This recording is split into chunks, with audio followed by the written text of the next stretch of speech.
fans, to Getting Gritty with It with your host, Yariv Wolok, and my new partner in crime, returning co-host, Vasili Gianarakos. I think I said it right that time. I'm always like sketchy about it a little bit. You're getting it every time now. There's really no mistakes. So you're on a roll. I'm just no insecure. Second guess in here. I'm just insecure. How you doing, man?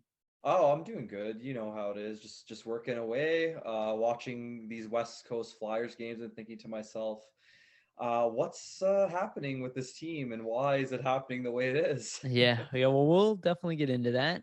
And let's introduce our returning guest, friend of the show, and my friend as well, Craig Eagles, scout, writer, and extraordinaire hockey man. How you doing, buddy? Welcome back. Thank you. I don't know if that introduction, I guess. Thank you. And it's always a pleasure to come on. And again, I say this every time, but your platform continues to pump out quality content, and that's what it's all about in this day and age, and is content. And talking about the game, talking about the other side of the game, and obviously talking about passion and the passion for the Philadelphia Flyers and or other teams, but passion, that's what it's all about, and hockey's full of it. So also unfortunately full of COVID right now. Yeah, that's definitely part of the situation here. Appreciate you saying that, Craig. Let me do this because I always forget. First, like and subscribe and share, please. It's a humongous help. And I always, I'm continuously forgetting. Please give a shout out to our sponsor, Jim's Steaks on South. I said Steve Steaks last time, which is completely inappropriate because that's their rival. Don't get Steve Steaks, get Jim Steaks on 3rd and South. We caught it though on the podcast. Oh, thank God I caught it. I was like, what am I doing? I was like, they don't even sponsor us. So yeah, thank you to Jim Steaks for being our sponsor. Go check them out. Buy some cheesesteaks, especially in today's economy. Help them live forever. Okay, guys, let's get into it. We'll start off with Flyers talk, but we'll get to kind of like general Q stuff, and we can talk about the NHL, we'll talk about COVID stuff. But we were kind of talking about this off camera, so I think this is a perfect segue. Flyers, go through that holiday break, come back from the break. They go 1-2-1. Last night, as we're recording this, they lost to the Ducks 4-1. The last goal was an empty netter for Terry, who continues his streak. He gets a 3-goal performance. The Flyers were shorthanded. No Giroux, no Provorov. And then there's some other names that have been added to that list since. That already goes without Couturier. No Ryan Ellis, obviously, all year long. And the Flyers are kind of middling again, and all the momentum that they kind of gained, seems to be leaving rather quickly. We find ourselves in kind of a weird position with this team where, and I'll go back to what you said off camera, Craig.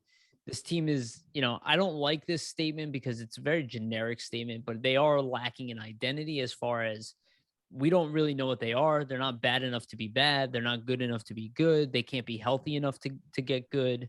Obviously the coaches are gone. We're on another coach. We have Nick Schultz on the bench, who wasn't even a coach to start the year. So it's kind of a mess right now, and it feels like a mess.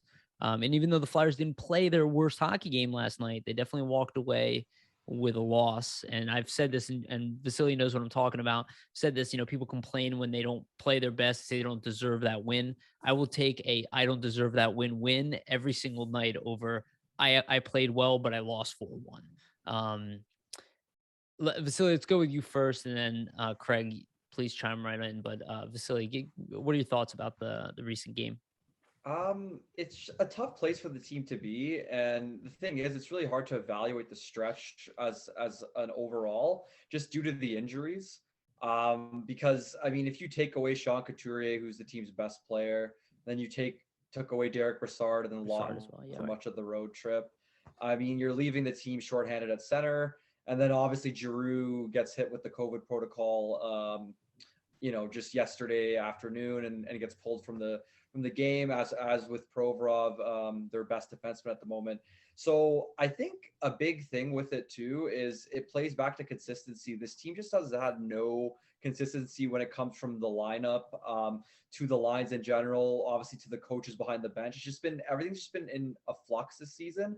I think that really plays into their performances, because when you're a player and you're looking for something to hang your hat on and something to maybe turn things around in a season that isn't looking the most positive, having no consistency definitely doesn't help that. So it's really hard to evaluate without their top players in. Obviously, they're probably not going to be performing well if you don't have Couturier, Giroux, Provorov.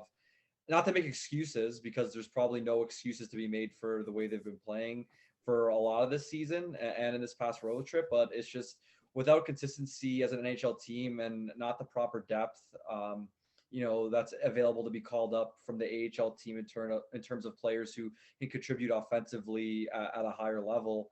This is what you're going to get, the performances that we're seeing, which are underwhelming to say the least. Yeah, well said. And just to say it out loud, the Flyers are right now 13, 14, and 6. They're 5th in the division. They're pretty far outside of a wild card spot, and I believe Boston just took the wild card spot recently, and they have Boston 4 games in hand. 36 points for Boston. Yeah, not a great position to be in. Craig, as somebody who's not a Flyers fan and covers more of the league, more young guys in general, like, what do you kind of see with the Flyers? Because obviously you've been back on this podcast throughout time, so you've kind of checked in with us. What do you think?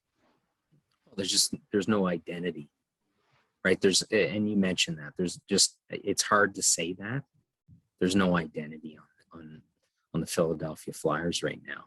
And to be honest, guys, no one's going to feel sorry for you at the National Hockey League level, right?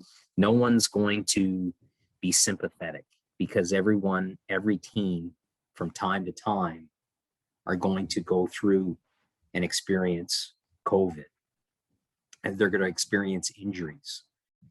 One longtime hockey lifer basically said this, all right, with adversity comes opportunity. Sure. And if you're not a deep franchise and you don't have young players that are ready to make the jump and to fill those positions, obviously you're not going to fill the likes of the names Vasili just put forth. You're not going to do that, right? Every team, now we're seeing the taxi squads, the American Hockey League roster, there's so much movement.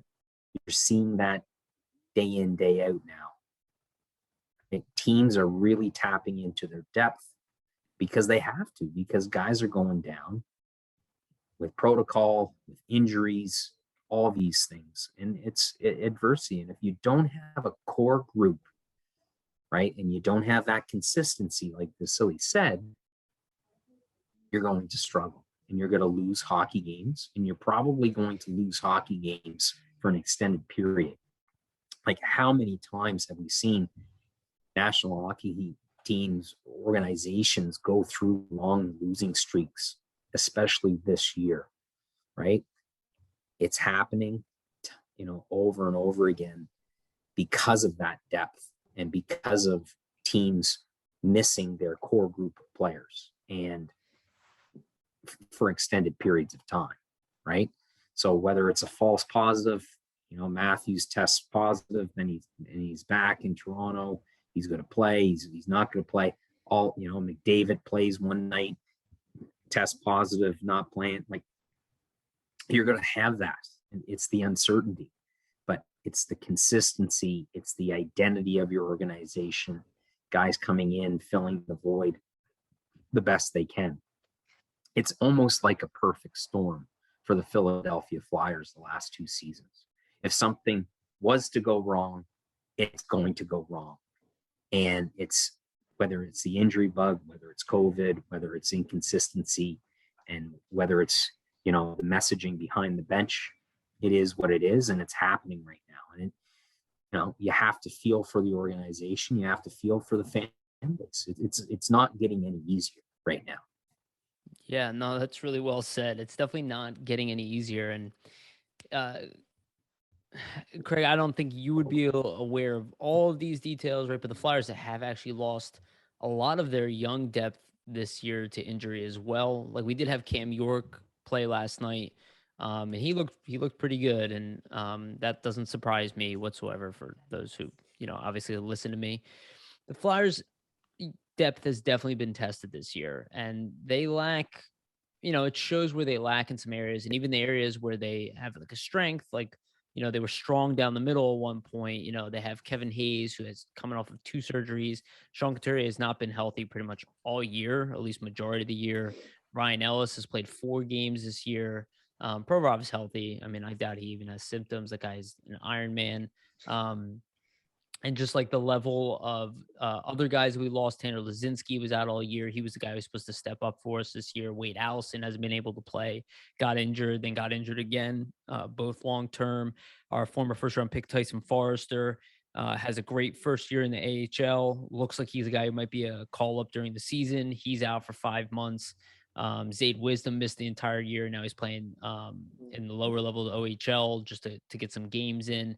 It's just kind of like one setback after another through this team. And I like what you said there. It's kind of like every opportunity of something. It's Murphy's Law, right? Like what can happen will happen. And every single thing that could have gone wrong this year essentially is happening. And now it's happening twice in a row. And my thing is like, luck is kind of when opportunity meets preparation. It just feels like the organization, maybe because of what Vasili was saying, like just being in flux, they just don't seem prepared to manage any of these things. And I don't think like anybody's like incompetent or stupid or anything, but it's just like the way that they handle them. Like even a game like last night, a game where you're down players, they actually didn't even play that poorly. But the Flyers teams I've seen in the past under those, situations, they would win those games, or at least that game goes to overtime, or they score more than a goal. And it just feels like when the problems show up now, they don't have the triggers to respond. And I'll throw it back to you, Craig. What do you think about it? Like, do you think it's because you say identity. Do you think it's a culture problem? Because right now we're on the brink of potentially losing Claude Giroux, and people, put this on him. I think he's the reason this franchise has been above water all these years. He is the culture in that room. So I worry that losing him would be like, okay, well, now we don't have anything really keeping us above water. Do you think it's like a player thing? Do you think it's a top down thing? Like, what do you think is the source between to find an identity? Well, I think from the outside looking in, like we're not behind the scenes, right? Of course. You have access to your nitty gritty has access to the team, and you've done great work, and you ask questions and all those things, but we're not behind the closed doors. So we can only speculate, right? But you can speculate and look at the product and to see where the organization is trending, right? Let's hit the pause button for a minute. Let's look at the Edmonton Oilers. Start out gangbusters. Everyone's looking at the Edmonton Oilers. Oh, well, Draisaitl this and McDavid this and Nurse, and they get goaltending. Now the coaches after the goaltender, throwing them under the bus, all this stuff. First sign of being fired. Well, what are the Edmonton Oilers? Connor McDavid. And Draisaitl. Right? And Draisaitl. If you watch the Rangers game, right, the other night, Oilers came out in spurts. Rangers, had a few letdowns, right? But the common denominator there with the Red Wing or with the Rangers is former Red Wing Gerard Gallant. It's behind the bench. It's the identity of the coach. It's hard work. We're a hard-working team. We're going to be a tough team to play against. Are the Philadelphia Flyers a tough team to play against? Nope. Right now? They haven't Are the been Edmonton Oilers? Are the Edmonton Oilers a tough team to play against? No. Right? Well, you shut down their power play. You don't give them any opportunities on the power play on the man advantage. What are they scoring goals 5-on-5? Not lately, right? So it all goes back to the messaging behind the bench, your depth, the core group of players and what direction they're pulling. And right now it's, everyone's celebrating the big winning streak in Boston right now. You just had COVID. You came out of the holiday break. You came out of all this. You just beat 3 non-playoff teams. You got nothing to celebrate. Oh, you can only celebrate secondary scoring, right? And they're playing well. They're trending in the right direction right now. Where's Philadelphia trending? Downwards, I would say. I would say Right. not even down, just like this. Right. Like no That's pulse. fair too, yeah. No pulse because you're missing big pieces of your lineup. Ellis was brought in to be that go-to guy on the back end. You trade away a young defenseman. You bring in Ellis. He's a veteran presence. He's a puck mover. He's a transitional guy. He eats minutes. He's not there. And that fills up, it's a massive void that you have to fill. You can't control those things, but you try to, right? You try to stop the bleeding, right? You try to plug the hole. You can't. That's when the opportunity, with adversity comes opportunity. Hopefully you get young guys coming up through. Yeah. Right. And that's the Cam Yorks of the world to come in and say, okay, this is a perfect storm situation. You're going to play big minutes. You're going to get some time. You're going to make mistakes. But this is, right, in 2 or 3 years, you're going to look back and say that was massive for Cam York's development. Right? That's the silver lining in all of this. Right? So that's every organization from time to time go through these tough times. And it's hard to stay, from a fan perspective, from a fan base perspective, it's hard to stay positive. It's hard to look, long term, right? When the short term is a hemisphere of shit, so to speak, right now. Well said. Yeah. Well said there, Craig. So you want to add? Yeah, I would just say back to what you brought up. Just when one thing goes wrong, everything kind of spirals. I just think for the team right now, especially with the Ellis situation, once you take him out of the equation, everybody's kind of slotted in the wrong position. And then you take Provorov out, and then it's even further cemented that everybody's slotted in the wrong position and kind of playing, over their heads. And I just think there isn't a preparedness after that and a way to kind of respond to that. And I mean, is any team really going to be able to respond to their best 2 defensemen being taken out of the lineup? Most likely not. But in this case, there's nobody else to replace those guys, and that's why you're seeing the results that we're seeing. And it's the same thing up front. There's nobody who's available, to replace the Couturiers, to replace the Giroux, and that's when we kind of, really get into the nitty gritty of the problems.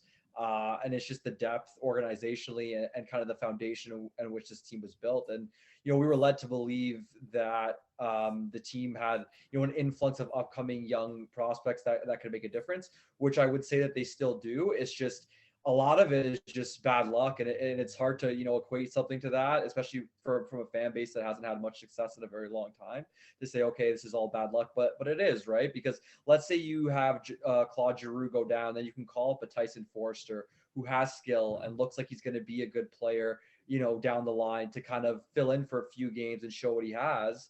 Now you don't have that luxury, and then you're calling up, the AHL veterans and AHL journeymen like the Jerry Mayhew and the Max Wilmans and things like that, who, not to say that they're bad players, but they're not going to contribute to a level that are going to, substantiate the team winning games, at least at this point. Yeah, man. They're not going to have an offensive impact, right? Yeah, they're going to bring character, grit, right, compete and a good level. Shift. Yeah, right. Shift in, shift out. They're going to be there for you, and that's important, and that's what depth provides. Yeah, and it's that scoring, right? Yeah. And if you don't have that core group of top 6 players, and especially if you don't have offense on the back end, you're going to struggle. Yeah. And you're going to have guys playing big minutes that aren't accustomed to. Yeah, they can't handle it, and they're not going to be able to produce in those minutes nonetheless, right? Yeah, no, I think you both are absolutely correct. My thing is like this loss last night. It's really not a bad loss if you think about the fact the Flyers were on the road. They're playing late every night. You know, they're obviously getting hit by COVID, and we'll get into the fact that Travis Sanheim and Travis Konechny were just put on the COVID list as well, so things get even worse for them. And that also Maxime Sushko and Isaac Ratcliffe have also been put on COVID protocol, and you just see how just more players disappearing from being options. And just really, obviously, it's going to be kind of a crippling thing. But, you know, I kind of go back to what you were saying, Craig, about like Gerard Gallant. And like, I don't think Mike Yeo has done a bad job, No. Especially in the position that he's in. Yeah. And He hasn't. he hasn't. But here's the problem I have with kind of like what's going on is like and Vasili and I have talked about this, is I think a lot of this character leadership stuff, this is a top-down thing. Like the Carolina Hurricanes weren't the Carolina Hurricanes until Rod Brind'Amour showed up to that team. And he placed that identity, you know, like, why do we have the movie Miracle? Like, what is the point? Which I think is the best hockey movie ever made. But even go to the Mighty Ducks, where like, why do we even have these movies about like a coach who steps in and teaches them how to fly, right? Like, Yeah. why does that exist? Or even the Ted Lasso, right? The new show, like, why do these things exist? Because characters usually built like top down, you know, like it's not even character, identity, characters, individual identity is built top down. And I'm not putting this on Mike Yeo. I don't know what he could do if he could pick his own coaching staff, start from the very beginning.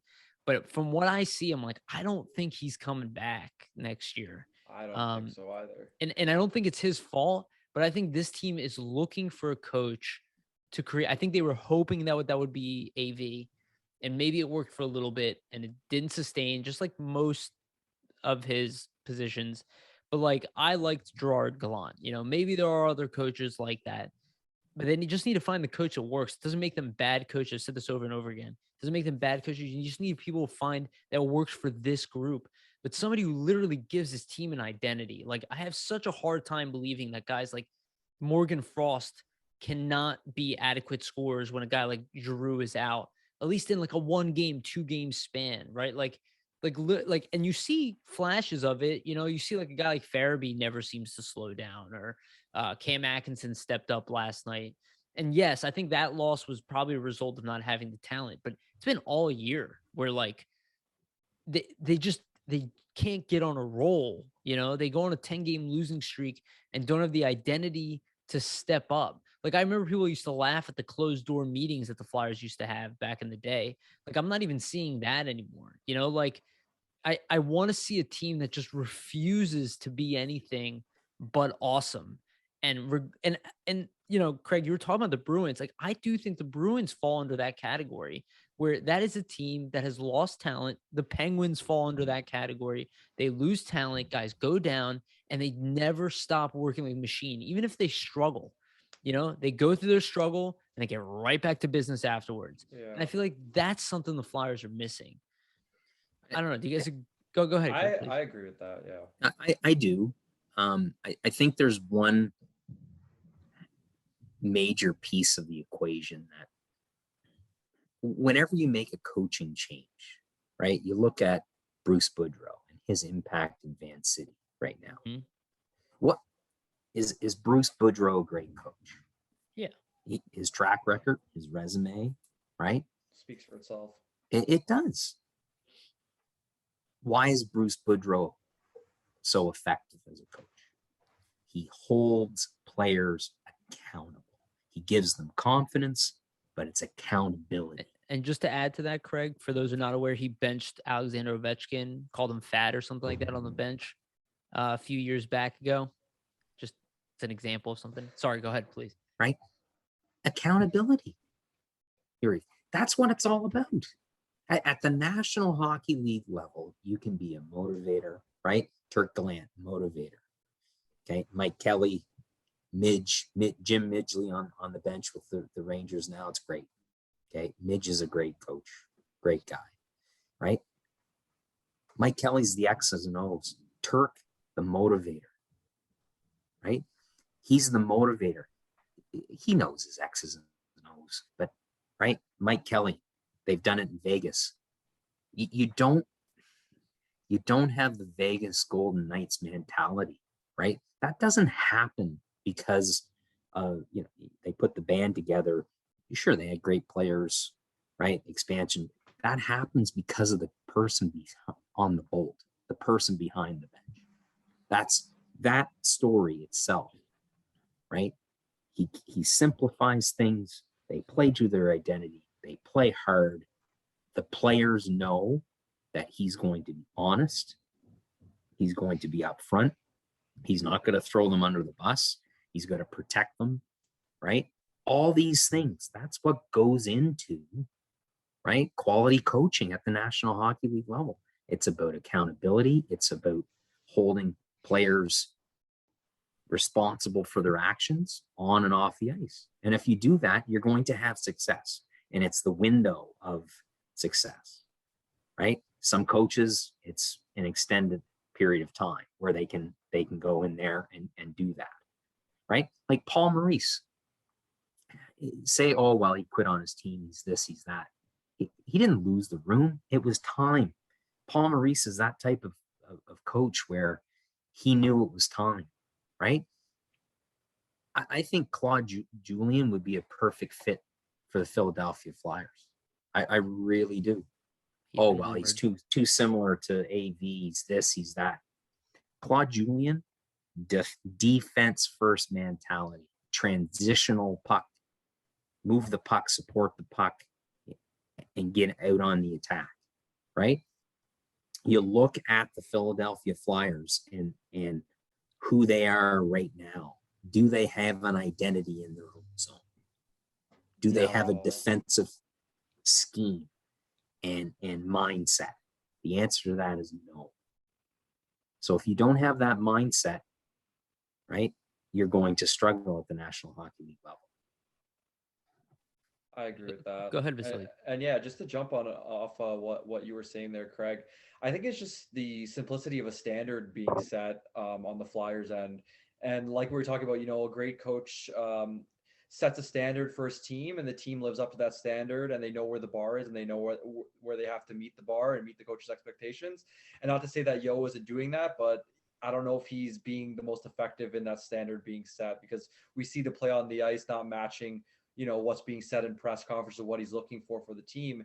And obviously, I mean, lack of talent probably through injury brings some of that forth, but there is subsequent talent and enough talent on the Flyers that they shouldn't be struggling how they are, even with the players that they do have. So if you don't have that standard set, it's almost like the inmates are kind of running the asylum. And when you get that, it's probably not going to be great results. So, well, and it's extremely difficult, guys, when you're the assistant coach, you've been there throughout everything, and then they clean house and you're still there.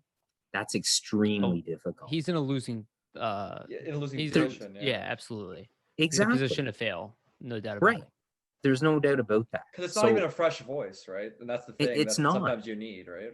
Right. And you go from, and even the dynamic of having 3 former head coaches on a bench at the same time. It's like, who's in charge? I didn't like that. I didn't like that from the get-go. Right. So now you bring in, oh, well, he's the assistant coach. He's earning his way back. I don't like, hey, Yo's a good coach. Not gonna. He's done an admirable job so far. He has, right? He's not a bad coach. It's a very difficult situation. He's like thrown to the wolves. Yeah. Now you don't have a healthy team. Now you're searching for, right? You've got players playing out of position. You got guys coming in and out of your lineup. There's no consistency. Everything is like coming at you at warp speed, right? So it's tough to adjust. You have to adjust on the fly. Yeah. And case in point, and I know it's a Flyers and you guys talk Flyers, but what really interests me about some storylines across the National Hockey League is when, let's say, coaches maybe go down or coaches can't make it due to COVID protocol, It happened in Boston. Assistant coach takes over. What happens to Jake Debrusk when Bruce Cassidy's not on the bench? Debrusk plays 3 of the best games he's played all year without the head coach behind the bench. He was engaged, right? Obviously, Debrusk is now in protocol, which is very unfortunate. He struggled. His struggles, are well documented, asking for a trade out of Boston, all these things. But it's really interesting to see how players, and they're people, right? They're people, and most of them are young kids, how players and these young kids handle hearing a different voice or responding to a different voice. And I've said this time and time again, and I've said it on this platform. In this day and age, you have to coach the person first and the player second. And that's how you have success. Yeah. No doubt about it. Vasili, did you want to add something there? No, I'm okay. Okay. Yeah, no, I think everything you're saying is completely astute. And I want to clarify this because a lot of people talk in generalities, but like Vasili and I have been pretty specific with what we think the Flyers have been doing poorly. And the thing that I look at, which I think creates the lack of identity, and I will say I do believe Yo improved this over what AV was doing. Like I look at the way the team is playing now, and I still believe they're playing better under Yo than they are AV. I think they would be in a higher position if Yo was the head coach all year. It's all shoulda, woulda, coulda. But it's really the lack of possession. Like this team can't keep the puck. Like they never have the puck. They never come into the zone with speed. It's like literally the most important part of the game for controlling the play, for driving offense, for getting out of your own zone. And I don't think it's a lack of talent. It's not there though. Like they don't move up with authority. They move up, get to the line, try to put it off. They get stopped at the blue line consistently. They're always throwing the puck out of their own zone. And it's not because they don't have puck moving defensemen. They do. Even with we can ignore the loss of players now because you could just name guys like Provorov and Sanheim, and now you have York in there, and Ristolainen's not a bad puck mover. Like and Yandel, you have people who can move the puck on the back end. You have players who can pass and make plays on offense, but I don't feel like our team has an identity where we're the team who carries the puck. We're the ones who come at you. And I think this is what you were saying, Craig, that I really, really appreciate is that like, we don't have that set. It doesn't feel like the coach. And again, I don't know what Yo is doing, but it doesn't feel like our coach is saying, like, I always point back to the Laviolette when he was here, and he like literally would tell everybody he's like Claude Giroux is the best player in the world. And like, it doesn't matter if it was true or not. He's like, we're going to play like we have the best player in the world on our team. Like we're going to give him the puck and we're going to tell him to create as much offense as possible. We're going to drive offense as hard as we can. And that's the way the team played, even to the point where he got fired. He never stopped getting off that game. And like, I don't really see the Flyers doing any of that. Like, even though the things have improved, the power play, that stuff has improved incrementally, but there's still no possession game. And I'm trying to figure out where that source is from. Like why? Go ahead. It's tough because I think a lot of it is these players clearly have talent. It's just, it seems as though on the ice they're almost second guessing themselves and second guessing what they should be doing.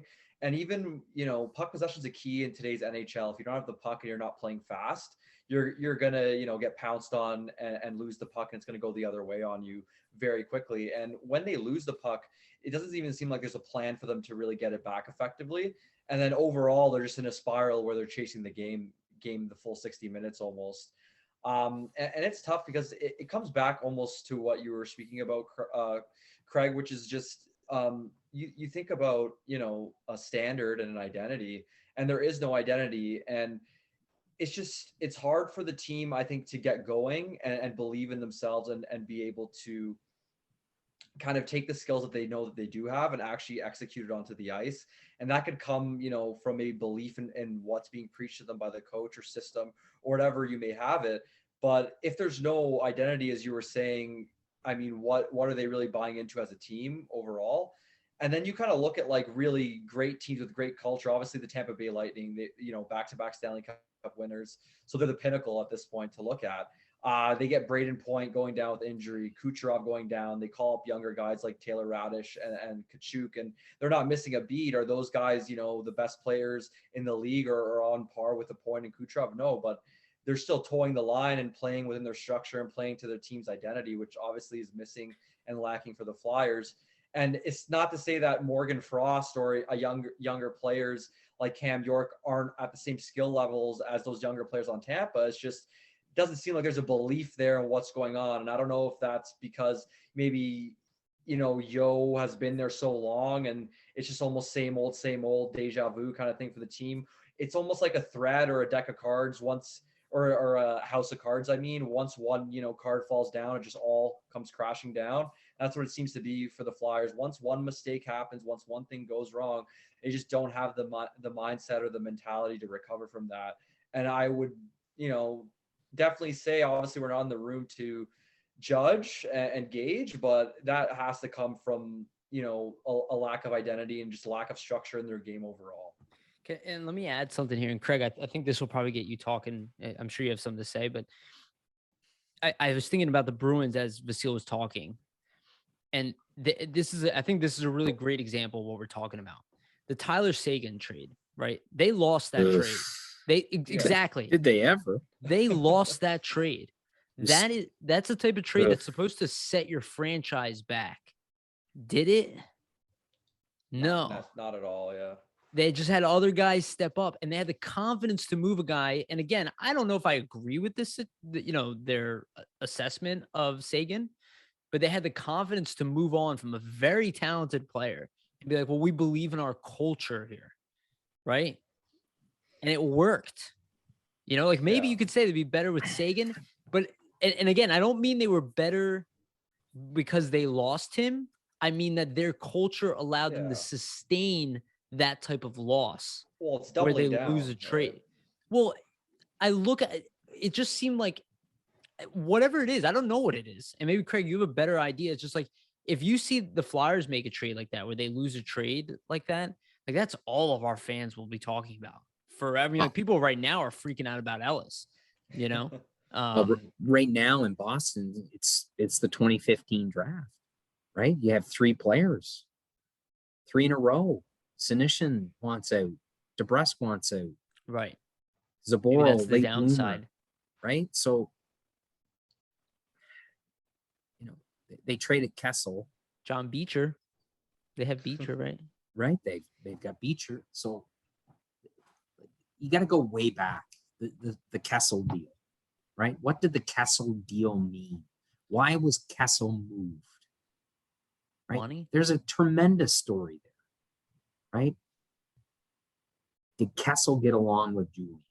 What was that dynamic, right? Julian's, young players not playing, right? Julian was tough on Kessel. So they moved to, who did they pick up? Tyler Seguin, right? And that deal had multiple pieces. So Seguin comes in, dynamic skater. Really, his impact won the Stanley Cup. Dimensional, right? Chiarelli, dimensional speed. That's all they talked about, right? You go to the 2013 Cup run. Who's on the big line with it's Seguin, right? So it's just like, okay, what's wrong? And at that point, they did behind the B, and they were trying to sign Nathan Horton, and then Horton said, "I'm out too." And then, oh boy, at that point, you just, right? They bring in Riley Smith, and that deal, Smith plays at the top line. He's good. Smith's not a good fit. They move him, right? And then obviously 2015 rolls around. You get 3 first-round picks. Everyone's talking about that, right? So it's hard to talk about. You look at a player like Seguin. You look at a player like Dougie Hamilton. We've talked about Dougie Hamilton. Same thing. Dimensional, transitional D-man. I don't mean right to shot D man, and he's been with 4 yeah. organizations. Well, Well, why? What's wrong with Dougie Hamilton? There might not be anything wrong with him. well, so this is kind of what I'm sorry to cut you off, Craig. It's just like my brain's firing while we're talking because I think this is like good for people to hear who are Flyers fans because a lot of times we're like, okay, well, we screwed up here or our draft wasn't good here. And everybody thinks like it's perfect, but organizations are screw ups. Like they all make mistakes. They're all making mistakes all the time. And I would argue the Flyers of the past made a lot of mistakes too, but they always sustained through. And I'm kind of like wondering, what that is. Cause like, you're not a better team without Dougie Hamilton. You're not a better team without Tyler Seguin. But there's an element of the organization that survives and perseveres. And we can use the Pittsburgh Penguins as an example, is that, like regardless, players go down, they lose Kessel, they lose Hossa, they've had great players and then they left. They have Letang who's always injured. They have Crosby who misses the start of the year. They have Malkin who's getting injured. People are like, this is the year they finally collapse, and it just doesn't happen. And I look, okay, is it Mike Sullivan? Like is it Mario Lemieux? Is it a combination of leadership? It's systemic. It's their system, and it's stability. It's stability within their organization. When you have a coach, and when you have now they move, the big change in general manager and all this stuff, but when you have stability, guys, that's the foundational aspect to all of this. Let me ask you this, and Vasili, I apologize if I keep cutting you off. I'm like thinking in my head, and this is probably a statement that most people don't want to hear. Last time the Flyers had a real culture is when Ed Snyder was around. Okay. And like you knew the identity, it was Snyder. You knew the identity of this team. Everybody, they are the Broad Street Bullies. Even if they're not one of the best teams in the league, they're going to punch you in the face if they lose. Like we were still like that. I mean, we were like that for a long time. And even Wayne Simmons kept that up, even though he's not like a bad dude or mean guy. He's a very tough player, and he definitely carried that identity with the team. And they always had physical players. And slowly it's kind of waned as we're like, oh, we need to get more skill. Like in some way, don't you want to see them like, and I think Fletcher kind of made a move with that, with one grabbing McEwen and also obviously trading for Rasmus Ristolainen, who I think has been great. I had a great game against Anaheim. It's like, maybe that's what the Flyers really need to do is be like, okay, we need to find our roots. We need to go back and be like, what made this franchise great? It's the fact that we were always intimidating, whether we were the most talented team or not. That was our culture. You came into our building, our fans are mean, and so are we. And now you don't have that anymore at all. And that's your like that foundation's lacking. Sorry to cut you off, Chris. No, Vasili, but and guys, that's your cultural identity. Yeah. As an organization, but that's your cultural identity. It doesn't mean that's like what they need to do now. To be tough to play against doesn't mean you need to be that team that fights, that beats up on the other team. They just need to be a team that has their structure in their game and knows, okay, we're gonna play like this every night, no matter who's in the lineup. No matter if our coach is out for COVID, no matter what goalie we have playing, we're going to play like this, and we're going to band together as a team and ensure that we're, set to this bar and we're going to meet that bar on the ice. And I just think the team doesn't have that sense of foundation to say, what should we be playing to? What is our level, of identity, and who are we as a team? And I think you can look at the players and see that they themselves probably don't have answers on the ice, and you can see by their play, right? Well, and that's why you bring in a guy like Claude Julien. Yeah, I can set that for you exactly. Or even they were mentioning John Tortorella again. I really like John Tortorella, but I'm not in favor of him being my coach. No, I think he's a decent guy. I don't know. I just something about it feels like it doesn't work. But I don't think it would be a good fit. Yeah, me neither. At this time, I don't think it's a good fit. Yeah. Right? You have Couturier, you have Giroux, you've got a backhand that's what, if healthy, is going to be an effective back end, right? And now you've got an injection of young talent coming up in both areas. Like, the future is bright. Everyone thinks, oh, well, the present sucks. The future is bright. You just need some direction. You need some guidance. You need believability right now. Yeah. Right. And You need someone to come in, and it might be Mike Yo. We don't know that next year, but it's highly. It's not. I don't think it's likely. You either go find a coach that's young and up and coming, or you go find a Claude Julien type coach that's going to bring that stability to your organization, that no matter what, you're going to play like this. And if you don't play like this and toe the line, you're not going to play. Yeah. It's just as simple as that. Your time on ice is going to go down and you're gone. We're going to ship you out. Too. That helps foster the development of the younger players, because they know, okay, this is what I have to do on a nightly basis to make sure that I'm in the lineup and I'm able to make an impact. And if you don't know that, then you have those rifts in the locker room. Well, you know, with the accountability, obviously we're not there to speak to that, but if each player is set to a different standard in terms of how they're going to play, then it's going to be hard for the team to get on the same page. And I don't know if AV is necessarily guilty of not doing that, you know, but I feel like he still didn't create a culture. No, here. Like, but I feel he gives the veterans a lot more leeway. Probably, yeah, but I think it has to be both. Yeah, like true. The accountability plus being like, I actually wanted Bruce Boudreau here when I knew that AV was coming at the end. Yeah, so did I. And the reason I wanted Boudreau is not only because of the accountability, but it's also because I know from history that when Boudreau comes to a team, that team produces points. Like, they're good in the regular season. I'm not surprised that Vancouver has been winning games. They're 8-1-1 in their last 10 games. I'm not surprised at all, because under him, your ego gets inflated. You're like, like, I would imagine he comes in there and he says, like, you guys are talented. I'm going to hold you to that accountability. So if I see you not playing well, it's not because you stink. It's because you're awesome and you're not giving me enough. You know, and it's like that. I'm looking for that guy who, like, literally is like, you guys are, the way I think about the team, quite frankly, fosters confidence. Is that you guys are awesome. Like, if I had an opportunity to talk to the team, like, that's what I would do. I'd be like, what are you guys doing? You're all so talented. Did you forget? Like, that's the conversation I want them to have. Like, did you guys forget how good you are? Because I don't see, like, I know a lot of people are down on this team, and rightfully so, but I don't see it being a humongous talent issue. They might not be good enough to win a cup, but they're definitely talented enough to compete and be in the playoffs. And they're not playing that well. They're playing like a team that's living off of their talent, not off of. Go ahead, Craig.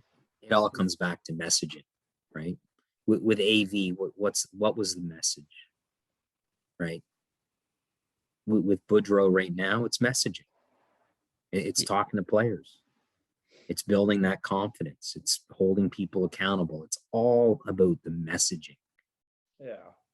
And how you communicate. Like, I'll never forget this. And I think I've mentioned this time and time again, but I talked to a longtime coach. I interviewed him. He was filling in. He was hired by, a longtime friend. This is years ago, to come to the junior A level at the Maritime Hockey League level and try to get a team into the playoffs. The team was very good. They underachieved. And Don McAdam is his name, the coach's name. So there I am. We're covering it on Rogers. I asked the question because I wanted to know the answer, because at that time I wanted to, sure, analyst, but I wanted to be a coach. I wanted to take my coaching career as far as it would go. So I asked the question, what does it take to be a coach at the National Hockey League level? What's it take?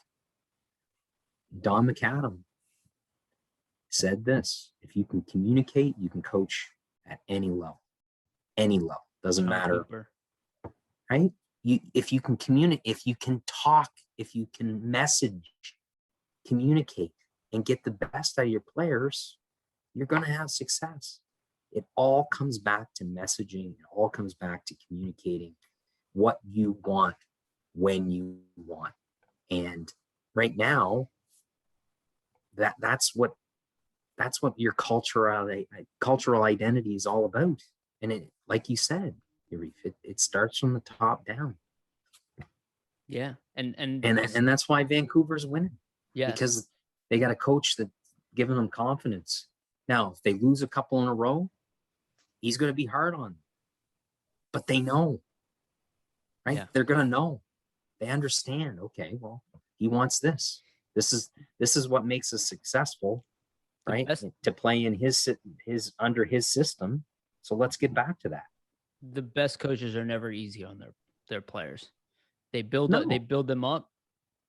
You know, first they break them down. It's like the military. First you break them down, then you build up their egos real high, and then they can sustain through all the rigors of the season. And the reason I said John Cooper, and I was like interrupting you a little bit, is because for those that are not aware of John Cooper's story, it's pretty amazing. The guy was a lawyer, started coaching his boss's son's lacrosse team. Pretty much, I'm pretty sure won a championship like every year, just stepping into lacrosse. Crazy. Out of nowhere, then becomes a hockey coach and just becomes a winning coach, and then makes it to the NHL within a few years with like a very small resume. And then obviously coaches a historic team, which yes, is a very talented team, but he gets the most out of that team too. Yeah. And you don't see people wanting to leave. No. And they've overcome so much. Like, think about that first round exit against the Blue Jackets, right? If he was a bad coach and wasn't able to lift them up past that, then you could say, okay, but look at what he was able to do in that situation. And nobody left. No. And exactly. it was the trust in the organization. Yeah. Right. And the trust the players had in the foundation and their coach and all that in general, right? And it all comes back to a confidence. If you're not confident in what your organization is doing, and then what the coach is potentially doing and preaching to you, or how is that going to play onto the ice? How's it going to look on the ice? It's going to look like unconfident players executing something that they may not believe in, most likely. So, you know, Brisebois sending and kind of firing, I guess, Rick Bowness after that, right? That really, I think, personally shook that organization in Tampa. Bowness, all-time players coach, great man. You know, I've got to know Rick over the years from Maritime NHLers for Kids. He does amazing work in community in this region, and you know, there's tons of stories out there about Rick Bowness. But I think Bowness's departure really sent the message to the organization and to Cooper that, okay, we just let go of a great man, a great coach. We want to win. We want to do what it takes to win, right? And this is serious. We're going to try to take the next step. So when Bowness and, you know, brought the Stars against, what a storyline that was. It really, really was. You know, I think Rick Bowness is one of the best people in the game of hockey. And if you ever have the opportunity to meet him, you'll know why. And you know, Rick's said it himself. The game continues to change, but the messaging and how you communicate the game to the players, that is always changing, right? So the way you communicate is changing. Systematic in the game itself, sure, it's changing, but the fundamentals never change. Yeah, well said. All right, let's move forward a little bit here, because we can honestly dig on this topic all day, and and unfortunately we can't do anything about the Flyers situation. So, but that was awesome. So let's transition real quick here, because I did mention this a little bit earlier that, you know, I'm hearing a lot of people regret the Ryan Ellis trade, which I think is silly, because, you know, one, like, I know he has injury history. But like, you can't just like panic because the guy is injured right now and be like, oh, we should have never made this trade. This was a horrible trade. Yeah. But I want to talk about one element of it, but I do want to make this announcement that those who are not aware, Nolan Patrick is playing again. He's played his third game in a row. Didn't miss a bunch of time, but I saw he's got 7 games on the year now. So he played 3 games in a row. So he's back on the ice. So good for him. I'm happy about that. I'm very happy because I don't want to see him, end his career early or something. That'd be extremely unfortunate. But I want to talk about a player that you know really well, Craig. And obviously you scouted him prior to that. Like you obviously saw him kind of coming into his own. You talked to him. I know you interviewed him right after he left the team, or right before he left the team. Before, yeah. Yeah. So Phil Myers. Now, I haven't had a chance to really watch Phil this year. Just looking at his stats, he's a +3, 1 assist, 13 games. He has only played portions of the year. From what I understand, he has been struggling to some degree. But I want to see your take on it. And then obviously Vasili, you chime in also.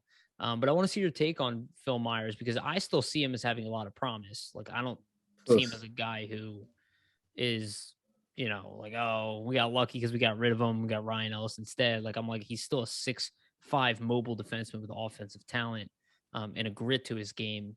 In the same way I value Ristolainen, he's not the same type of player, but it's also I value what those players bring. Even if they're not perfect.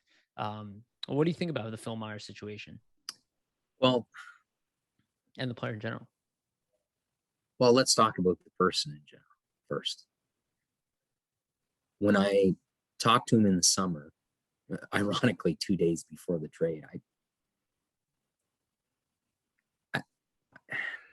talking with him, he seemed so upbeat, so confident, so looking forward to this season because he was healthy. He was getting healthy. Like, look at his injury. Go back and look how he played in the bubble, and then look at the injuries he sustained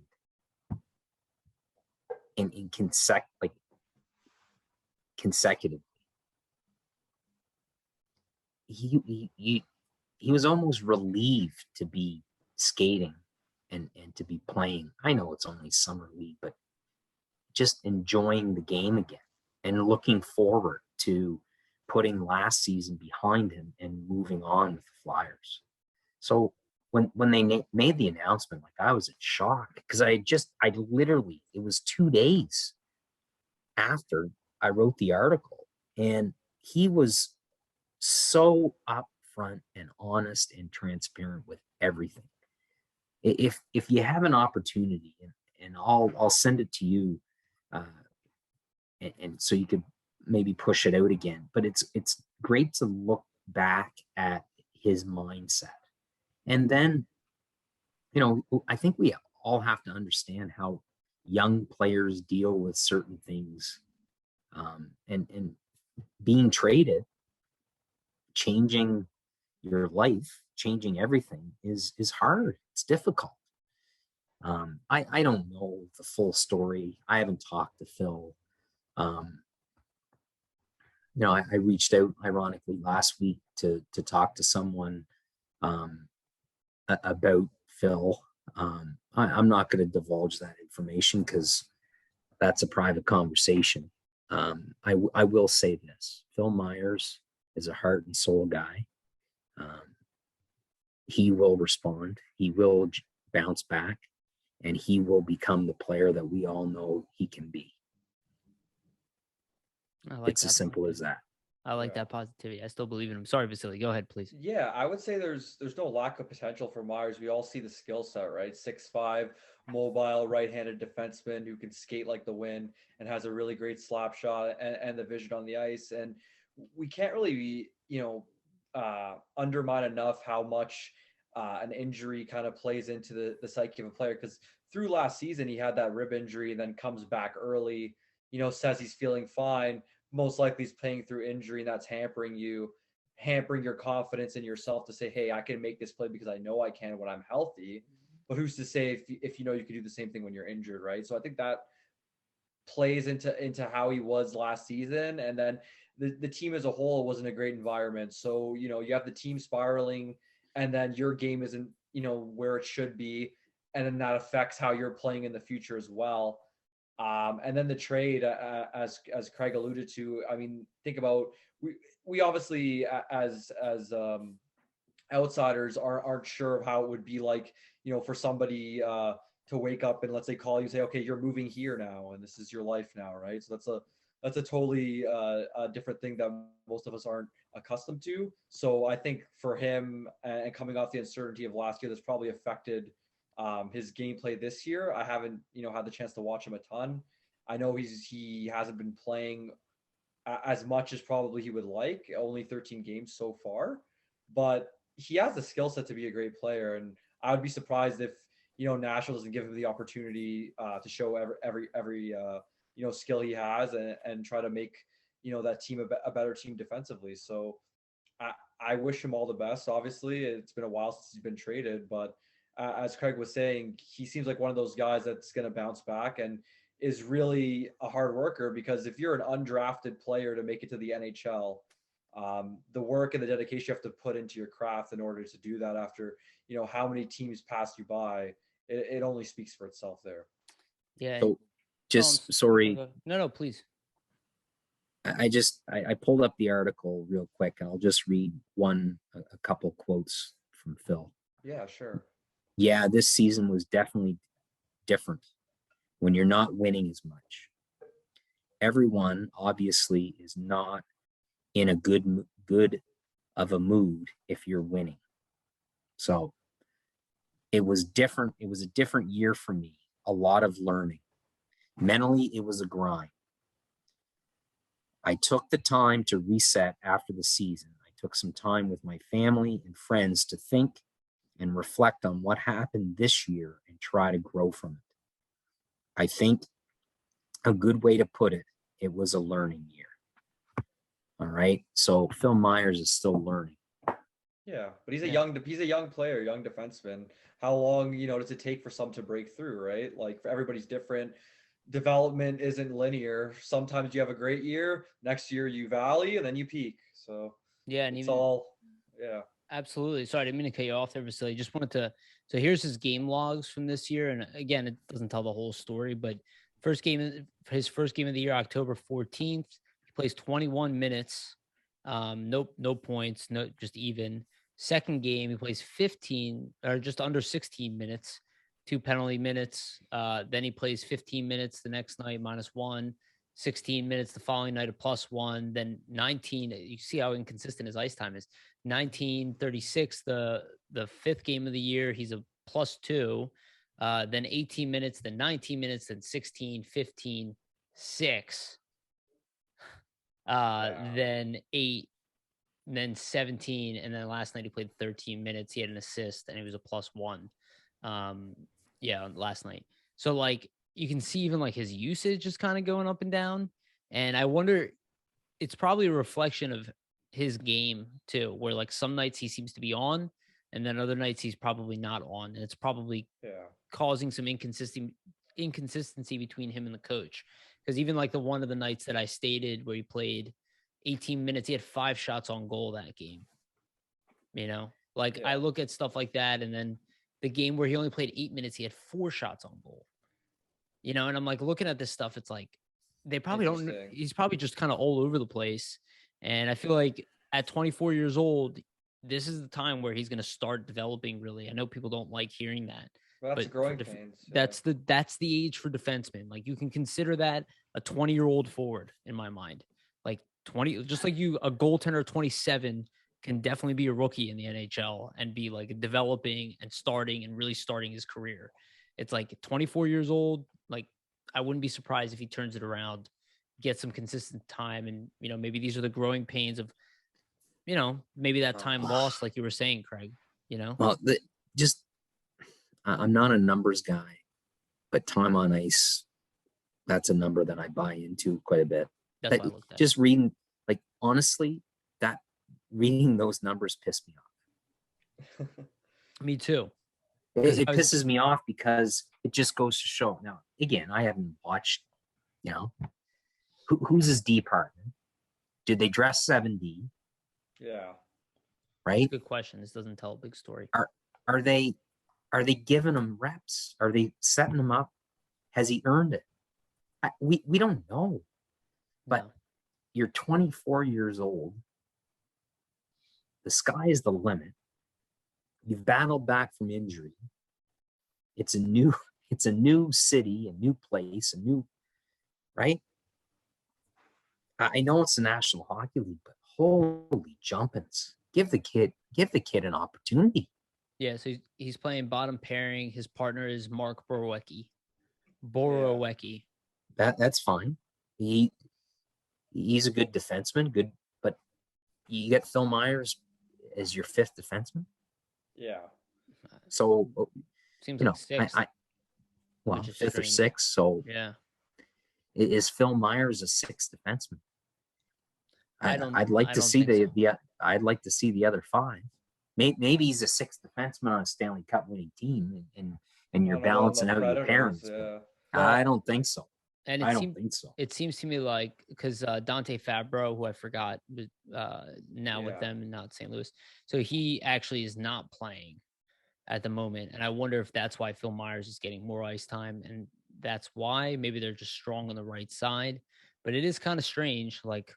You go back to 3 years here, Phil Myers, like most teams would heavily have coveted him, and now to see him kind of, I don't know, it just doesn't make a lot of sense. Like, and it's weird that you're trading Ellis, who arguably played like the top pairing for them or top pairing style minutes, and then the person you're getting in return in Myers, you're not even really, trying to develop him the right way. Where a young player like that, I mean, he shouldn't be scratched as much as he was this season.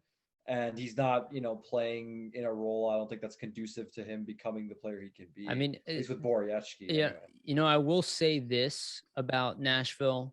I don't know. They've been great at developing defensemen. Well, yes, but we have to realize that like the days of that, a lot of that was under Barry Trotz. Yeah, it's true. And Trotz is not there anymore. And if you look at their forward group, like the guys that I'll list off to you are all considered underachievers. Ryan Johansson, Matt Duchene, Mikhail Granlund, Phil Forsberg, no. Luke Cunnin is, I don't think he considered. Eli Tovanen. Again, I can keep going, but a lot of the other guys I think are in their following roles. Like they have Nick Cousins playing at bottom left wing, and then he's the second power play center. I don't know. I like look at stuff like that, and I'm like, just confusing. Especially when you see it, like Ryan Johansson's not a superstar, but you're not supposed to be afraid that he's signed for $8 million a year. And same with Matt Duchene. Like it's not supposed to break you. Like Kevin Hayes makes 7, like JVR makes 7. Like it's I don't know. I look at that and it's kind of like what I was saying about the Flyers. Like it's hard for me to pick on one guy when I see a bunch of other guys underperforming. Yeah. And they're kind of a middle of the road team right now too. And, I feel like that happens a lot in sports where a team is kind of in the middle because maybe it's lacking the leadership that it needs. And again, it doesn't make them bad leaders. I say this over and over again. It doesn't make them bad coaches or bad leaders. It just might make them the wrong coach for that group of people, the wrong voice, right? Just like we've seen coaches fired here and then do really well in other cities. GMs fired here and do well in another city. Like you see that stuff all the time, not just in Philly, everywhere. So it's like, it's about finding the right fit too. And just to take it back to the Flyers, it's like, I'm tired of seeing players that I know are talented be kind of thrown under the bus because people are like, oh, well, this one's broken. It's like, well, why is the other team getting more out of him then? If he's so broken, why is he excelling somewhere else? It's like, we need to have a culture in Philly. And I would say most teams want this. And this is a little bit what I'm jealous of Boston of, is like a culture that gets the most out of the talent that they do have available. That even if it's a cultural problem, it's not an ice problem. The guy's still playing well on the ice, and I look at the fact that they lost like Chara, right? And they lost Krug, and their defense, like they didn't really suffer, and same with the Penguins. It's like people are like, oh, the Flyers don't have good defense. And I'm like, are you kidding me? Like Provorov is not good. Like I know he's not perfect, but he's not good. Sanheim's not good. Like Ristolainen's not, like they're good defense. Something is wrong. Something is wrong. Well, it comes back to that foundation being set and the fact that it's probably not there. And then it's almost like a trickle down effect with everything else. Yes. Yeah. It compiles. Like it's almost like a weight carried on all the players' shoulders, and they're responsible for it too. It's like, I'm not saying they're not, but there's something wrong. I mean, we see it in Montreal, right? Like, they lost Weber, who obviously was very, very instrumental in that locker room. And I even heard that, you know what I mean? And the team was never that good to begin with. And they went from being like a middle of the road team to utter collapse. Yeah. With losing that guy. And it just shows one voice that kind of puts all the sum of the parts happened together. To the Flyers. Almost. Yeah. Happened to the Flyers with Chris Pronger. We lost Chris Pronger and the team fell apart afterwards. We were one of the best teams in the league, and then he went down and our culture completely disappeared. Next thing you know, like, two voices in Montreal, Carey Price and yes. Yeah. You know, Jake Allen's been, say what you want to say about the Canadians. Oh, well, Jake Allen's done a tremendous job, in my opinion. Done everything he's supposed to do. He's a good goalie. I mean, he's not Carey Price, but he's a good goalie. But, you know, you look at Dom Ducharme, some of the decisions Dom's made. He's a great coach, good person. Just, you know, you look at personnel, right? Getting back to Phil Myers, it shouldn't come as a surprise when you're going to see Phil Myers start having an impact. Yeah. It shouldn't come as a surprise. And it shouldn't come as a surprise to see players excel in new environments. Yeah. Right. And people that say, oh, well, like you were just saying, Yariv, that it's not shocking. It's just, it's who they are. It's messaging. It's a new environment. And that's why you don't see as many hockey trades as like pure hockey deals as you used to, right? Because teams kind of steer clear of the hockey deals and deal assets and all this stuff because they want, oh, well, let's start over. Let's get a few draft picks, right? Because like you were saying, oh, that player is broken, right? Like there's tons of rumors out there that Phil Kessel might be coming back to the Bruins. They need him, you know, some secondary scoring and stuff like this. And you know, look what Phil Kessel's done. He's had a tremendous career. Yes. Everywhere. Oh, well, he's fat. He's this, he's that. Doesn't matter. He scores goals. It is impressive, man. He scores goals. He's a machine. And he doesn't break down. You know, it's funny that you bring him up because he's a player where, like, he's been, like, traded. He's used as a scapegoat pretty much everywhere. And he just doesn't care. Like, he just plays the game. And, you know, it makes me want him on the Flyers even more because I'm like, the fact that you can do that and just brush all of it off all the time, you know, because he comes with a lot of expectations. He gets paid a lot of money. He produces and people still shit on him, you know, and it's like all the time. And at the end of the day, the guy just keeps bringing it. I have a feeling he's going to be a very valuable piece at the trade deadline this year. Yeah, for Arizona, I think. And there will be, there will be a bidding war for that guy, 100%. And he'll be one of those guys that, like, history looks back on fondly, you know? Okay, so 30, here's some stats for you. Yeah. Okay, I'm not a stats guy. So in 31 games this year on the Arizona Coyotes. Yeah. We're not very good. Yeah. We aren't very good. He's got five snipes, which is not very good for him. Right. 16 apples. Okay. So in 56 games last year, he had 20 goals. In 70 games the year before, he had 14.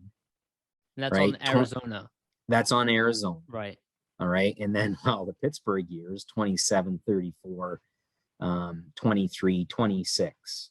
And then the Maple Leaf years for you here, just again, 25, 37, 20, 37, 32, 30.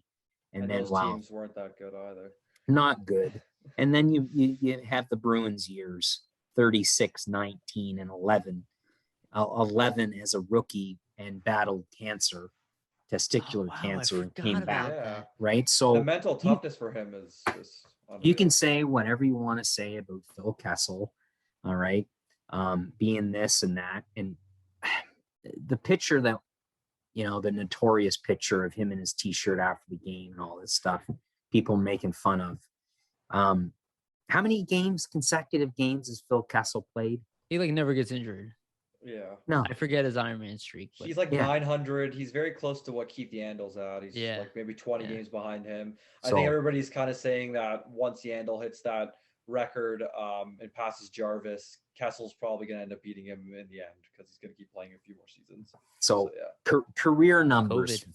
for Phil Kessel, 1,153 regular season games, 925 points, 96 playoff games, 81 points, 34 goals. It's ridiculous. It's great. 47 assists.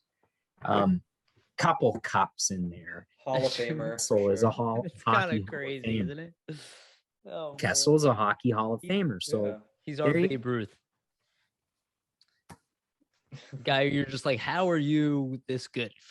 You know, you like look at him, you're like, you don't even look like an athlete. It works for him though, right? It's it's fantastic. Yeah. well, you know, attention on fitness and stuff, and like, look at Pat. What's Maroon doing? Yeah, right. Just winning Well- cups and scoring big goals. Yeah, you're not wrong. All right, let's get into the final segment of this one. And obviously we got the Q man here, so we do want to ask you a little bit about the Q. I'm going to start off with Elliot Denoyer. Yep. He's the only Flyers prospect, which out of the Q right now, which is a little strange. I was like looking at it, I was like, you know what? That's kind of weird. It's like never was that drastic back in the day. Yeah. But they moved a lot more towards NCAA, I think, than in the past. But yeah, Denoyer, obviously, he was picked for Canada's World Junior team. That tournament, unfortunately, was cut short, very short because of COVID. And I'm sure there's a lot of it had to do with the restrictions around COVID as well. That kind of led to that. But yeah, give me your thoughts on Elliot Denoyer's season. I mean, he's absolutely killing it statistically. He did very well. I think he had 3 points in 2 games, if I remember correctly, in the World Juniors, 3 assists. And then, yeah, if you want to go, we can go through some Q prospects as well. Either talk about some of the young guys, and then Vasili's got a couple guys that he wants to ask about as well. Yeah. Sure. Well, first of all, the story by Jeff that Elliot Daniel is going to be traded to St. John Sea Dogs, who are in fact hosting this year. Let's hope the Memorial Cup can be played in the port city of New Brunswick. So Daniel, they haven't announced the trade formally. Obviously, any player at the World Junior announced the trade or any movement until juniors was over, was supposed to be the champion. So with Desi, the most important aspect, St. John Sea Dogs, it's the trade, and there's going to be going back or potentially more. What I've heard through sources, and it's well documented on Twitter, and I heard a long time 4 pieces, and it was 4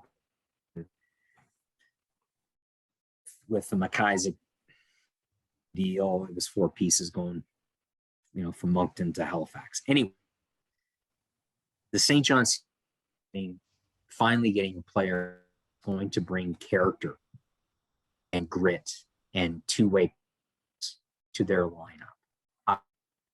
St. John Sea Dogs have talent in all. Elliot Daniel going to bring game championship character to that organization. Exactly what they need. Daniel cheat. Doesn't get points because he knows he's going to play in all 3 zones, the point, and they will come automatically for that kid because of who he is and how he. And the St. John's are going to pay a price for it, but it's the price of winning.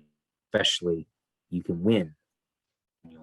And the Flyers, all right, hit a home run when they drafted this kid, because he's going to go play, and he'll find a way, whether it's going to be in the American Hockey a couple of years and then go, he will find his way to the National Hockey League because he is. Yeah.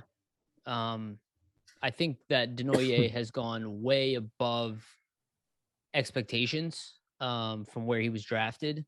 And I think the fact that he's a character player, I think it's astronomically important. He made a big impression in the preseason here, and it looks like he's just not slowing down.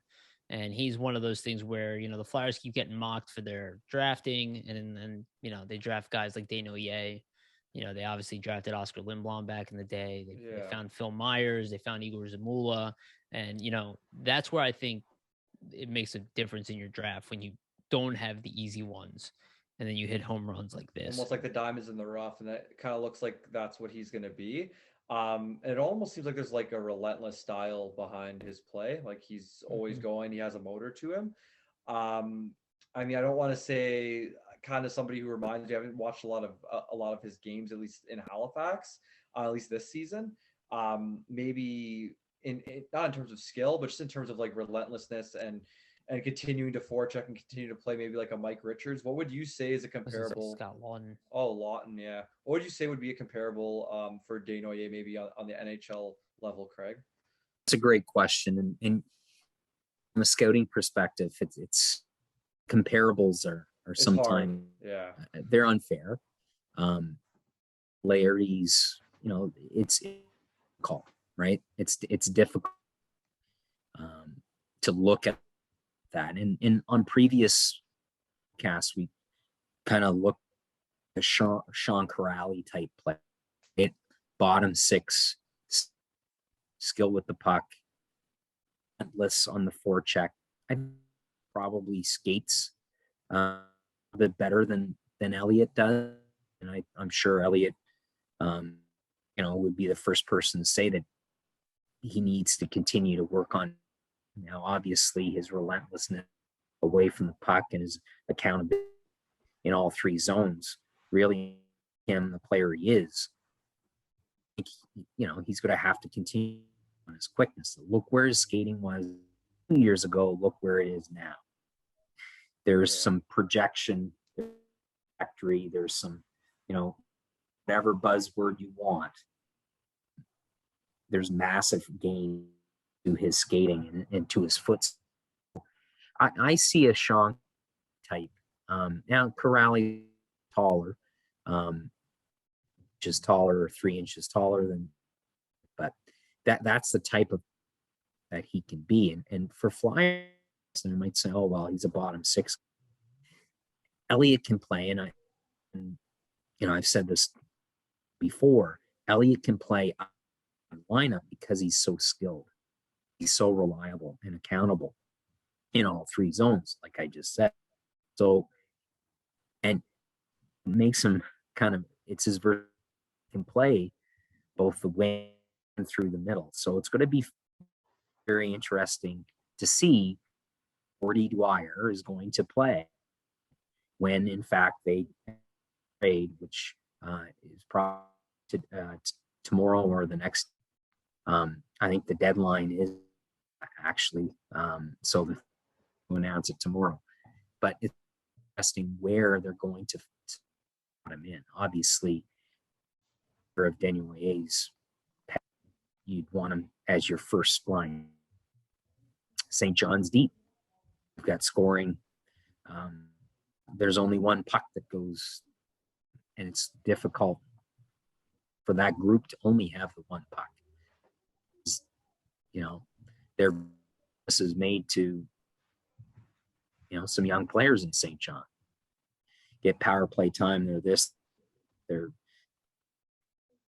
entitled to their ice time. So come in and just, I think personally, you go over that room. He's going to lead by. He's not the most vocal, but example. And the St. John Sea Dogs are finally they're going to be a much improved Elliot anyway. So to get back to Vasili, which is a great question, right? Rally would be the NHL. Awesome. Thank you. Yeah, Craig, sorry, you're cutting out a little bit, so I don't want to. I don't know. I'm sure people are listening and hear it, so you're kind of cutting out like every other word for some reason.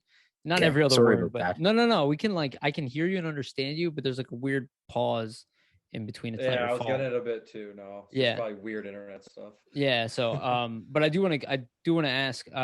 Actually, Vasili, do you want to ask about the two players you brought up to me earlier? Yeah. So I mean, I was just looking at the Q stats, and I just noticed a couple of overagers are kind of leading the Q in scoring right now. You're probably familiar with their names. So both undrafted guys. First one's Felix Lafrance, who's obviously an overager at 20. So he's going to have, some advantages in terms of, playing against younger guys and kind of being able to produce more due to that. Do you see any team potentially signing him or in the future or anything like that, or maybe not? I think it is on where Felix to take his game. I think he's ultra skilled, ultra talented. He's a dynamic force offensively. He creates time and space. I here in Moncton, Shikutami was in town, played a great road game, won the game. But Felix Acadie Bathurst, so he's going to be vying, and the Titans are too, right? They're loading up for Bay. He's going to have, once the Q game, he's going to produce a lot of numbers. So I think it's, when you look at like Felix, it's size, and it just depends on what organization wants to maybe take a chance. And I think dynamic player, shot. The puck always finds him, always in the right place, and those types of players to come by. Nice. Yeah, and those overagers are always interesting because you look at their numbers and you're like, they're dominating, but then you're like, well, they're also above the age group. Yeah. But some guys are just late bloomers too, so it's hard to tell. That's the problem. Exactly. You can't tell if it's a late bloomer or it's a guy who's just excelling because, and especially younger dudes. Yeah. Well, yeah, and especially somebody like myself, who I don't get to watch the Q often at all. It's like I can't go off those numbers, and not only that, each league has their own kind of nuance with production. Yeah. Where it depends on how the other guys are doing, depends what team they're playing for. Like if you're on the London Knights, you know what I mean, and you're performing, it's not the same thing as if you're playing on like on Oshawa and by yourself. It's like it always depends on that stuff. So always different variables. It always. So just quickly, you look at Patrick Gay, okay, Nicholas Gay's brother. Yeah, that's what I was going to bring up next, to be honest. Yeah, well, read my mind. Yeah, so Patrick's a great player, again, ultra skilled. Undrafted, gets to the middle of the ice, has professional skill set, right? Just plays the game the right way. Jimmy Halton probably loves the kid, and I know he loves the kid because he plays that way. But you look at the Charlottetown Islanders and you see a player like Bailey Peach. Bailey Peach, they brought him in for their playoff run, their championship run. They lose in the semifinals. They got no room, right? He's going to be an overager. They got no room. They're searching for places within the league for Bailey Peach. It's a hard year to be an overage kid in this age group. So Bailey Peach goes to Victoria. He's lighting up.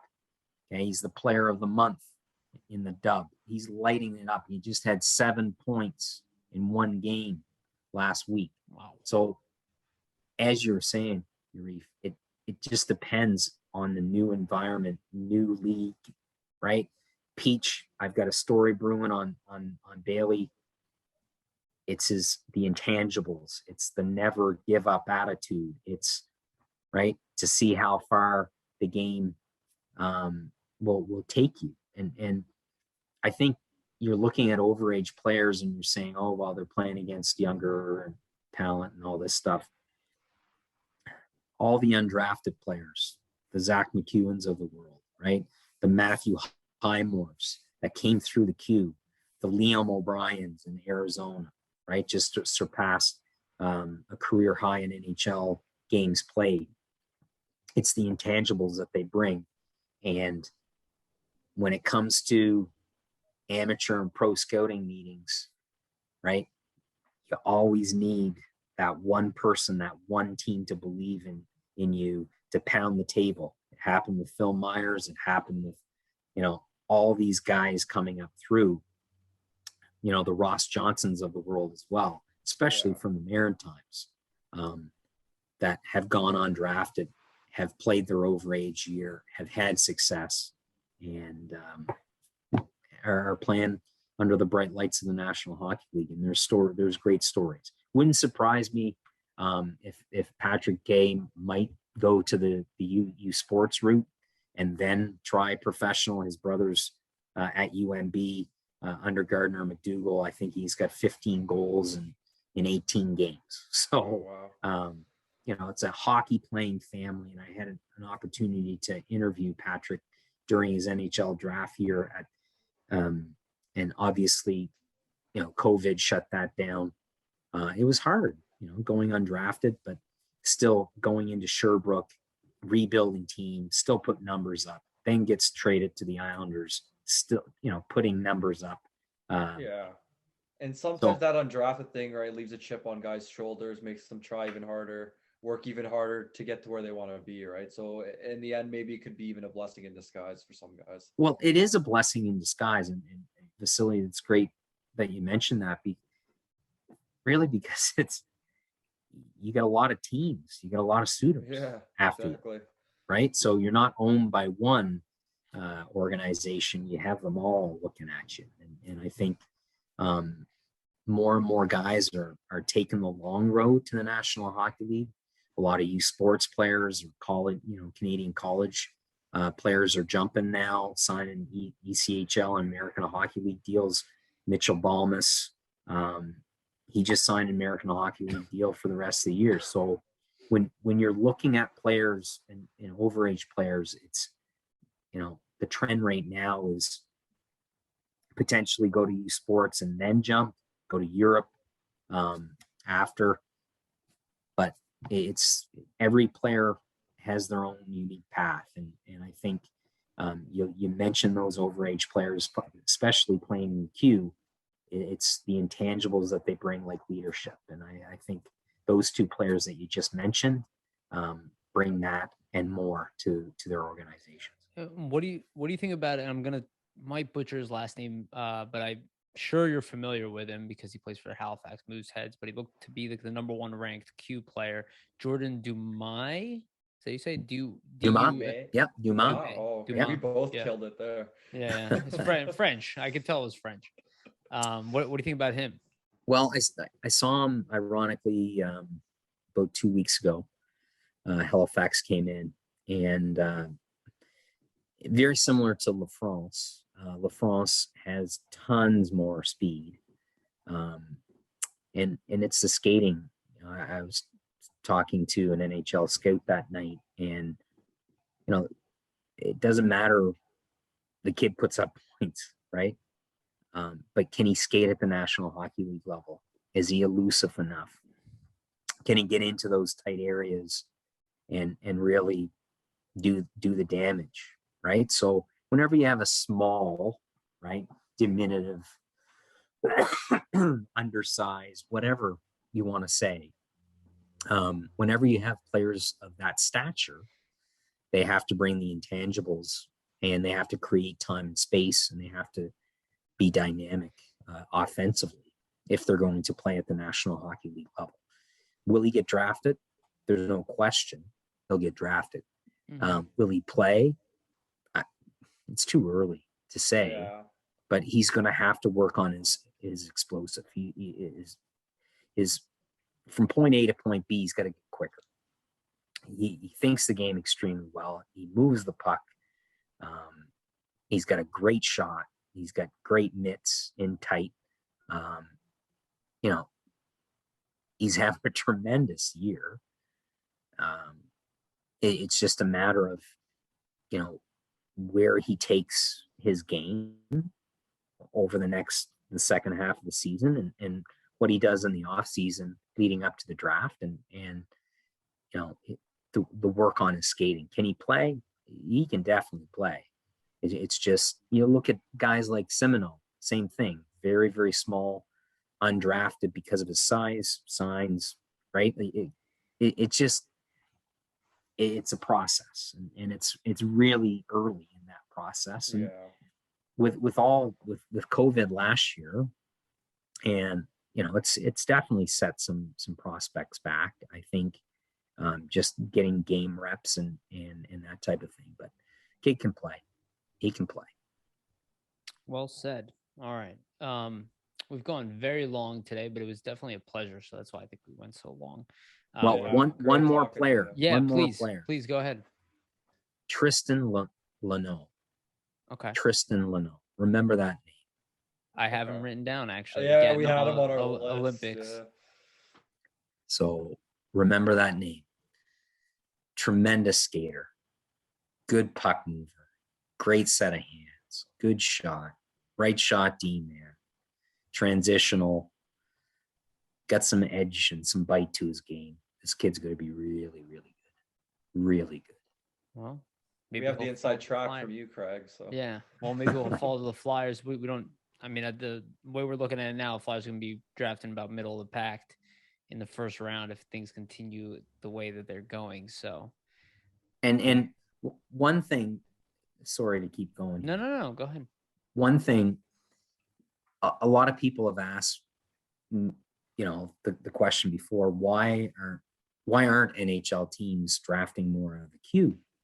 Right. And I think a lot of NHL teams have looked at the queue and even the CHL for that matter. You're going to be careful with how I word this.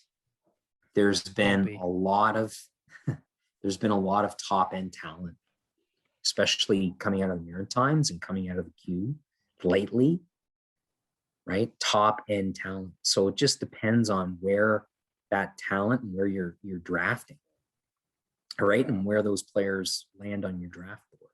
Doesn't mean the queue players aren't being drafted, because they are. There's been tons of notoriety. You look at a Dawson Mercer type play, right? Mm-hmm. And you look at Luca Cormier for Vegas, right? So the impact that these players are going to have and are already having with Mercer in Jersey, he's playing phenomenal. The impact really, the queue is heavily scouted, and it will continue to be heavily scouted. It's just where your franchises are going to end up. And, so we've mentioned the top overagers. We've mentioned the top few prospects. A dark horse pick would be Marc-Andre Gaudette with the Acadie Bathurst Titan. Scouted this kid when he was 15. He played on a very, very poor midget AAA team, played massive minutes, probably close to 35 minutes in every situation imaginable. Didn't make it at 16, comes into the league as 17 and excels. Plays 2 games as a 16-year-old, comes in last year, plays great, and continue. Like, his ceiling it's incredible to see the progression that Marc-Andre has made over the last 3 or 4 years. So he's a dark horse pick. Teams are going to regret not picking him. I would say he'll probably go late in the 4th round. And Marc-Andre Gaudette will play games. He'll be a good pro. And ironically, if I'm pretty sure I've mentioned this time and time again, but Marc-Andre Gadet is Luca Cormier's cousin. Wow. So so there you go. There's something a family. Something in the bloodline. Definitely that entire family, exceptional hockey players and exceptional people. So a dark horse pick is definitely Marc-Andre Gadet. Awesome.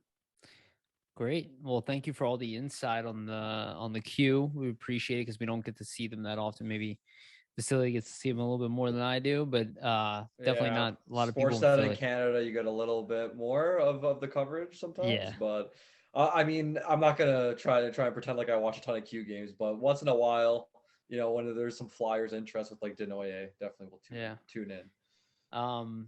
Yeah, and I do want to say this before we end the podcast. The Philadelphia Lehigh Valley Phantoms were down 3-0. They just tied it with less than a minute left, 3-3. This is like the 6th game in a row that they've had a comeback. Because I swear they were down like 4-1 or something just the other night. Yeah, and they won 5-4 or something, or 6-5 in overtime. I think something crazy. And they're missing a bunch of players. And shout out to Ian LaPerriere for kind of what we were talking about, character. Like, they're losing players. It's not stopping them or slowing them down. And this is the shit I'm talking about. This is what I'm talking about. It's like they lost, but their goaltenders, they lost pretty much everything. They lost their best defender, though Igor Zamula just scored.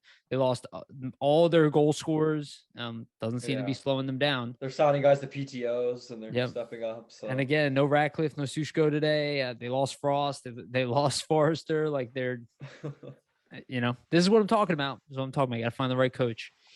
All right, let's end it on this note. We actually got close to 2 hours this time, Craig. So I think this is the longest one we have. This was a great episode. And actually, like, I changed the title of the episode as we were talking, and I was like, this is gonna be a lot better. I'm changing it to philosophy of a winning franchise. That's gonna be like nice. It. Nice.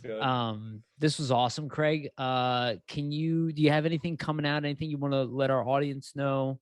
Obviously, follow you on Twitter. It's the Eags. Well, I can never remember Twitter. Eags37. Eags37. Sorry, I'm so bad at Twitter.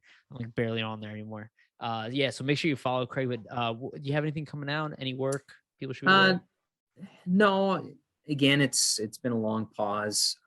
Gonna continue to fulfill my role with the Fredericton Red Wings of the Maritime Hockey League as their head scout, and start drilling down on players, getting ready for June's entry draft into that league, and continue following the queue once we get going.